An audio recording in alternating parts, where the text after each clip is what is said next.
दिनै क'क्राझारनि सासे सुबुं महरै आरो क'क्राझारनि सासे एमएलए महरै आङो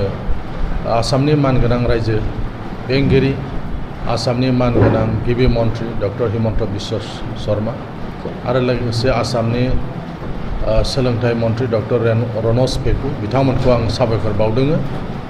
जे जोंनि क'क्राझाराव गोबाव बोसोरनिफ्राय लुबैबाय थानाय आरो 2 बोसोर सिगां आसामनि मानगोनां गिबि मन्थ्रिया फोसावलांनाय बायदि क'क्राझार सरकारि जे फरायसालिमा बे क'क्राझार सरकारि फरायसालिमाखौ क'क्राझार मुलुगसोलोंसालि जे आबुं महर होबाय बिनि थाखाय आङो दिनै बे समाव बिथांमोनखौ साबायखर बावदों। दिनै जोंनि जे क'क्राझार फरायसालिमाया जे क'क्राझार बुहुम फरायसालि जे जाबाय दिनै आसामनि रायजो बेंगिरिया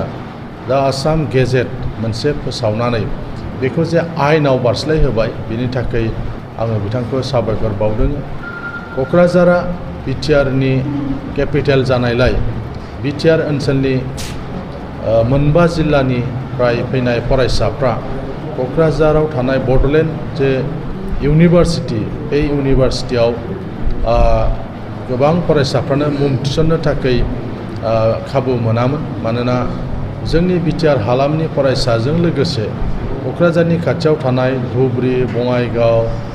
खाथि खालानि जे जिल्लाफोर बे जिल्लानि फरायसाफ्राबो बड'लेण्ड इउनिभार्सिटियाव फरायफैनायनि थाखाय गोबां फरायसाफ्रा एडमिशन लानो खाबु मोनामोन। दा जिहेतु क'क्राझाराव आरोबाव गंसे इउनिभार्सिटि जों मोननो हाबावबाय एबार फरायसाफ्रा एडमिशन लानो थाखाय एबा गोजौ थाखोनि सोलोंथाइ मोननो थाखाय एमए एमएससि एमकम फरायनो थाखाय आरोबाव मोनसे खाबु जागोन। दा बेनिखायनो दिनै जोङो बे समाव आसामनि रायजो बेंगिरि आसामनि मानगोनां गिबि मन्थ्रि आरो आसामनि सोलोंथाइ मन्थ्रि बिथांमोनखौ साबायखर बावदों। क'क्राझाराव इउनिभार्सिटि फोसावनायल' नङा इउनिभार्सिटिखौ आबुं मोनसे महर होनायनि थाखाय आं बिथांमोनखौ रायजो राजानि जानानै आरो सासे एमएलए महरै बिथांमोनखौ आं साबायखर बावदों।